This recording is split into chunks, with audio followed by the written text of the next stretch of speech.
जय हिंद साथियों। मैं रविंद्र सिन्हा गुरुकुल गुमला के इस YouTube चैनल पर आप सभी विद्यार्थियों का हार्दिक स्वागत, हार्दिक अभिनंदन करता हूं। साथियों, आप सभी को मेरी ओर से नव वर्ष 2023 की ढेर सारी बधाई, ढेर सारी शुभकामनाएं।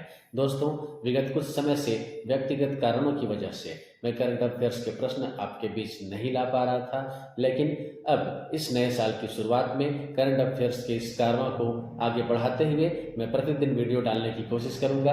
तो चलिए स्टार्ट करते हैं आज का पहला प्रश्न। तो साथियों, आज का पहला प्रश्न है, हाल ही में किसने यूरोपीय संघ की सामान्य मुद्रा यूरो को अपनाया और शेंगेन क्षेत्र में शामिल हुआ? जी हाँ, हाल ही में किसने यूरोपीय संघ की सामान्य मुद्रा यूरो को अपनाया और शेंगेन क्षेत्र में शामिल हुआ? साथियों, इसका सही उत्तर है क्रोएशिया। आपको बता दें, क्रोएशिया ने यूरोपीय संघ की सामान्य मुद्रा यूरो को अपनाया और 1 जनवरी 2023 को यूरोप के वीजा मुक्त यात्रा क्षेत्र शेंगेन क्षेत्र में शामिल हो गया। साथियों, इसके साथ ही क्रोएशिया यूरोपियन यूनियन का पूर्ण रूप से एकीकृत सदस्य बन गया है। तो चलिए दोस्तों, चलते हैं आज के दूसरे प्रश्न की ओर। आज का दूसरा प्रश्न है, 1 जनवरी 2023 को कोरेगांव भीमा लड़ाई की कौन सी वर्षगांठ मनाई गई? जी हाँ, 1 जनवरी 2023 को कोरेगांव भीमा लड़ाई की कौन सी वर्षगांठ मनाई गई? साथियों, इसका सही उत्तर है 205वीं वर्षगांठ। जी हाँ, 205वीं वर्षगांठ। आपको बता दें कि 1 जनवरी को भीमा कोरेगांव लड़ाई की 205वीं वर्षगांठ मनाई गई और 1 जनवरी 1818 को ईस्ट इंडिया कंपनी और मराठा पेशवा गुट के बीच जंग लड़ी गई थी। तो चलिए दोस्तों, बढ़ते हैं आज के तीसरे इंपॉर्टेंट क्वेश्चन की ओर। साथियों, आज का तीसरा प्रश्न है, जनवरी 2023 में इंडियन ओवरसीज बैंक के नए मैनेजिंग डायरेक्टर और सीईओ का पदभार किसने ग्रहण किया? जी हाँ, इसका सही उत्तर क्या होगा? साथियों, इसका सही उत्तर है अजय कुमार श्रीवास्तव। आपको बता दें कि इंडियन ओवरसीज बैंक की स्थापना एम चिदम्बरम चेट्टियार ने की थी। यह 1937 में स्थापित एक सार्वजनिक क्षेत्र का बैंक है और इसका मुख्यालय चेन्नई, तमिलनाडु में है। तो दोस्तों, चलिए चलते हैं आज के चौथे प्रश्न की ओर। आज का चौथा प्रश्न है, हाल ही में नई दिल्ली में सीमा सुरक्षा बल का मोबाइल ऐप प्रहरी किसने लॉन्च किया? जी हाँ, हाल ही में नई दिल्ली में सीमा सुरक्षा बल का मोबाइल ऐप प्रहरी किसने लॉन्च किया? साथियों, इसका सही उत्तर है अमित शाह। आपको बता दें, केंद्रीय गृह एवं सहकारिता मंत्री श्री अमित शाह ने नई दिल्ली में सीमा सुरक्षा बल अर्थात बॉर्डर सिक्योरिटी फोर्स के प्रहरी मोबाइल ऐप और 13 मैनुअल के संशोधित संस्करण का लोकार्पण किया। दोस्तों, बीएसएफ की यह ऐप प्रोएक्टिव गवर्नेंस का एक बड़ा उदाहरण है। अब जवान व्यक्तिगत एवं सेवा संबंधी जानकारी, आवास, आयुष्मान, सीएपीएफ व अवकाश से संबंधित जानकारी अपने मोबाइल पर प्राप्त कर सकते हैं।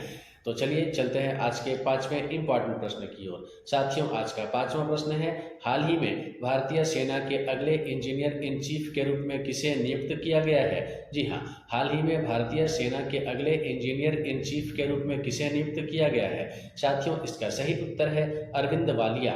याद रखेंगे, अरविंद वालिया। आपको बता दें कि लेफ्टिनेंट जनरल अरविंद वालिया को भारतीय सेना के अगले इंजीनियर इन चीफ के रूप में नियुक्त किया गया है। साथियों, वह लेफ्टिनेंट जनरल हरपाल सिंह का स्थान लेंगे, जो 31 दिसंबर को सेवानिवृत्त हो गए हैं। चलिए दोस्तों, चलते हैं आज के छठे प्रश्न की ओर। आज का छठा प्रश्न है, भारत की पहली अंडर वाटर मेट्रो सेवा किस शहर में शुरू की जाएगी? जी हाँ, भारत की पहली अंडर वाटर मेट्रो सेवा किस शहर में शुरू की जाएगी? साथियों, इसका सही उत्तर है कोलकाता।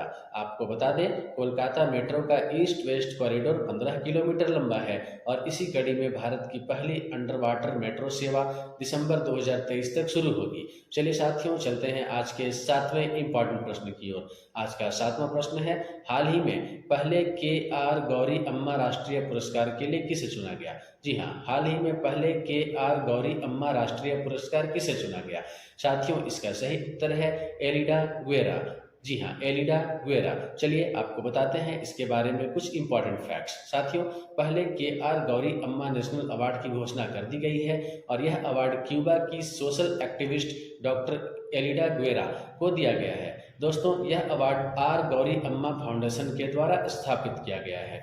तो चलिए चलते हैं आज के आठवें इंपॉर्टेंट प्रश्न की ओर। साथियों, आज का आठवां प्रश्न है, भारत सरकार ने अंतर्राष्ट्रीय बाजरा वर्ष 2023 के शुभारंभ पर किस दिवस के एक हिस्से के तहत बाजरे के व्यंजनों को परोसा जाएगा? साथियों, भारत सरकार के अंतर्राष्ट्रीय बाजरा वर्ष 2023 के शुभारंभ पर किस दिवस के एक हिस्से के तहत बाजरे के व्यंजनों को परोसा जाएगा? दोस्तों इसका सही उत्तर है गणतंत्र दिवस समारोह 2023। याद रखेंगे, गणतंत्र दिवस समारोह 2023। चलिए चलते हैं आज के नवे प्रश्न की ओर। आज का नवा प्रश्न है 1 जनवरी 2023 को ब्राजील के नए राष्ट्रपति के रूप में किसने शपथ ग्रहण किया? जी हाँ, इसका सही उत्तर क्या है? तो इसका सही उत्तर है लूला डी सिल्वा। याद रखेंगे, लूला डी सिल्वा ब्राजील के नए राष्ट्रपति होंगे। चलिए साथियों चलते हैं आज के 10वें प्रश्न की ओर। आज का 10वां प्रश्न है अभी हाल ही में किस देश के द्वारा प्राइस कैप के इस्तेमाल करने वाले देशों पर तेल आपूर्ति पर रोक लगा दी गई है? जी हाँ, अभी हाल ही में किस देश के द्वारा प्राइस कैप के इस्तेमाल करने वाले देशों पर तेल आपूर्ति पर रोक लगा दी गई है? दोस्तों इस प्रश्न का सही उत्तर है रूस। याद रखेंगे, रूस। चलिए बढ़ते हैं आज के 11वें प्रश्न की ओर। आज का 11वां प्रश्न है शहरी सेवाओं के सुधार के लिए भारत ने किस राज्य में एशियन डेवलपमेंट बैंक के साथ $125 मिलियन के ऋण समझौते पर हस्ताक्षर किए हैं? जी हाँ, इसका सही उत्तर क्या है? तो इसका सही उत्तर है तमिलनाडु। आपको बता दें कि एशियाई विकास बैंक ने तमिलनाडु में शहरी सेवाओं में सुधार के लिए $125 मिलियन का ऋण प्रदान करेगा। एशियाई विकास बैंक भारत को तमिलनाडु राज्य के 3 शहरों में जलवायु लचीली सीवेज संग्रह और उपचार और जल निकासी और जल आपूर्ति प्रणाली विकसित करने के लिए $125 मिलियन का ऋण प्रदान करेगा। तो चलिए दोस्तों चलते हैं आज के 12वें प्रश्न की ओर और यह आज का हमारा अंतिम प्रश्न भी होगा। तो साथियों आज का अंतिम प्रश्न है पहली बार किस देश में मेट्रो सेवा प्रारंभ हुई है? जी हाँ, पहली बार किस देश में मेट्रो सेवा प्रारंभ हुई है? साथियों इसका सही उत्तर है बांग्लादेश। दोस्तों अब बारी आती है आज के प्रश्न की और आज के इस प्रश्न का उत्तर आप सभी को कमेंट बॉक्स में देना है। सही उत्तर देने वालों के नामों की घोषणा मैं अगले वीडियो में जरूर करूंगा। तो साथियों आज का प्रश्न है वायुसेना एयरफेस्ट 2022 का आयोजन कहाँ किया गया? जी हाँ, वायुसेना एयरफेस्ट 2022 का आयोजन कहाँ किया गया? साथियों इस प्रश्न का सही उत्तर आप सभी को कमेंट बॉक्स में देना है। तो साथियों आज के लिए मेरी ओर से इतना ही और नए साल 2023 में आप सभी पूरे जोश के साथ, पूरे उत्साह के साथ अपने लक्ष्य के प्रति समर्पित भावना के साथ आगे बढ़ते रहे, कार्य करते रहे, सफलता निश्चित मिलेगी। आज के लिए मेरी ओर से इतना ही। आप सबों को बहुत बहुत शुभकामनाओं के साथ जय हिंद, जय भारत साथियों।